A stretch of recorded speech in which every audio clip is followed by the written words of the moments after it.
ఇది చాలా కరెక్ట్. మీరు చేస్తున్నప్పుడు ప్రజాస్వామ్యం పనిచేయాలి. మేము క్వశ్చన్ చేసినప్పుడు మాత్రం ప్రజాస్వామ్యం పనిచేయకూడదు.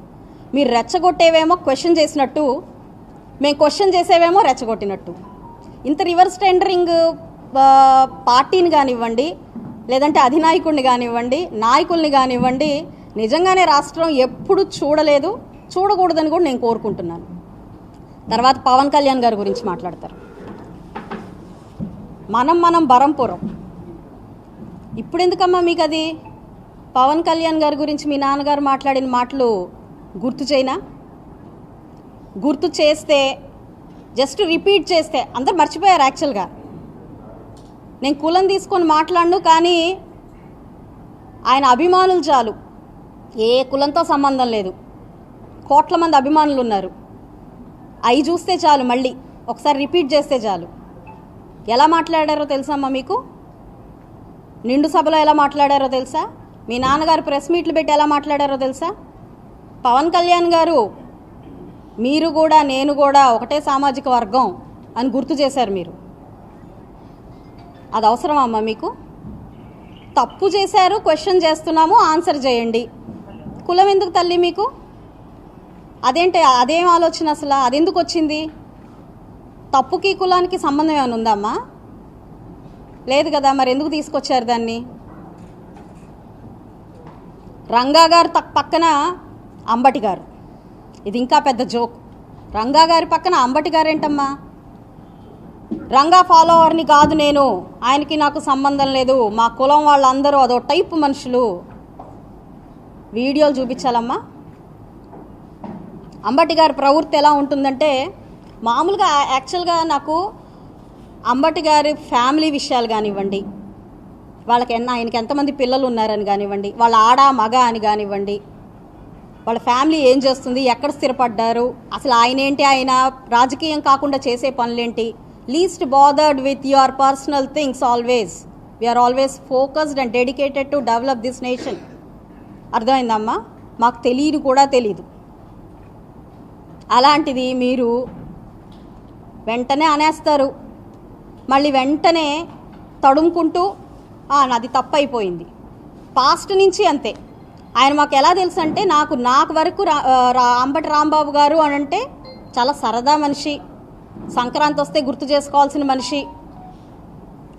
ఓకే, అవాకులు చవాకులు ఏవో పేలుతూ ఉంటారు, ప్రతి ఒక్కళ్ళని గిల్లిగజ్జాలు పెట్టి ఇలాగా కదిలిస్తూ ఉంటారు, అయిన దానికి కాని దానికి ఏదో మాట్లాడుతూ ఉంటారు. ఇంతవరకే తెలుసమ్మా నాకు యాక్చువల్గా.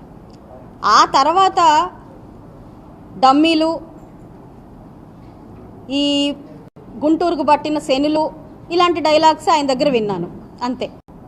మీరు ఒకసారి హిస్టరీలోకి వెళ్ళండి, అంటే ఈ పాస్ట్ 3 or 4 months నుంచి మీరు చూడండి, మీ నాన్నగారు ప్రొవోక్ చేసినంత విధంగా ఎవరు ఏ నాయకుడు కూడా ప్రొవోక్ చేయలేదు. పోనీ ఆ ప్రొవోకేషన్కి అన్నిటికీ మేము రియాక్ట్ అయ్యామా? మీ ఎమ్మెల్యేలు ఇలా, మీ ఎంపీలు ఇలా, మీ మినిస్టర్లు ఇలా అని ఇష్టం వచ్చినట్టు మాట్లాడారు. ఆయన దేనికైనా బయటకు వచ్చామా? అలా ఎలా మాట్లాడతారు మీరు అని చెప్పి ఎప్పుడైనా అడిగామా? నన్ను డమ్మీ అంటావా, మీ నాన్న సారీ చెప్పాలి అని మీ నాన్నగారిని నేను అడిగానా? మా ఎంపీని ఇలా అంటారా, దీనికి క్షమాపణ చెప్పి తీరాలి అని ఎప్పుడైనా అన్నానా?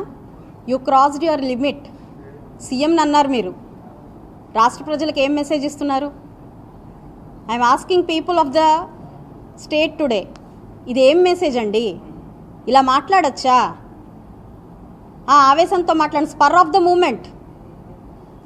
ద మూమెంట్ కాదండి, it's a pre planned event. I'm telling you, it's a pre planned event to just divert the things. అది అవసరమా? పోనీ 5 రూపాయలకి కకృతిపడి ఈ సోషల్ మీడియాలో లకారాలు తప్ప ఇంకేమీ మాట్లాడని బ్యాచ్లు అయితే నేనేం పట్టించుకునేదాన్ని కాదు. అలా కాదు, గంజాయి కొట్టి, డ్రగ్స్ కొట్టి, మద్యమత్తులో మునిగిపోయి ఇష్టం వచ్చినట్టు అక్కడ ఆడవాళ్ళు ఉన్నారా, నాయకులు ఉన్నారా, లేదంటే మహిళా నాయకురాళ్ళు ఉన్నారా, కార్యకర్తలు ఉన్నారా, విచక్షణ కోల్పోయి ఇష్టం వచ్చినట్టు మాట్లాడే చోటామోటా నాయకులు అయ్యి ఉన్నా పట్టించుకునే వాళ్ళం కాదు. మరి మీ నాన్నగారు 40 ఇయర్స్ ఇన్ ఇండస్ట్రీ, మీరు పుట్టిన సంవత్సరానికి ఆయన పాలిటిక్స్లో ఎమ్మెల్యే అయ్యారని మీరు చెప్పారు. మరి 40 ఇయర్స్ ఇన్ ఇండస్ట్రీ మాట్లాడాల్సిన మాటలేనా? మీరే అలా మాట్లాడితే, మీ దగ్గర నుంచి క్షమాపణ మేము కోరకపోతే రాష్ట్ర ప్రజలకు ఏం మెసేజ్ ఇస్తున్నట్టమ్మా? నెక్స్ట్ జనరేషన్ కిడ్స్కి ఏం మెసేజ్ ఇస్తున్నట్టు? అది మీకు అర్థం కాలేదా? మీ కుటుంబం లేదా? మీరు ఆడవాళ్ళేనా? మీ కుటుంబం లేదా? పిల్లలు లేరా? ఇలా అడిగారు. ఉన్నారమ్మా, నాకు 2 పిల్లలు ఉన్నారు. మేము వ్యాపారంలో ఉన్నాం. మాకు భయం ఉంది, భక్తి ఉంది, పాపభీతి ఉంది, విచక్షణ ఉంది, వివేకం ఉంది, ధైర్యం ఉంది, సాహసం ఉంది, తెగింపు ఉంది. తప్పు చేస్తే ఇది తప్పు అని ప్రశ్నించే తెగువ ఉంది. అన్నీ ఉన్నాయమ్మా.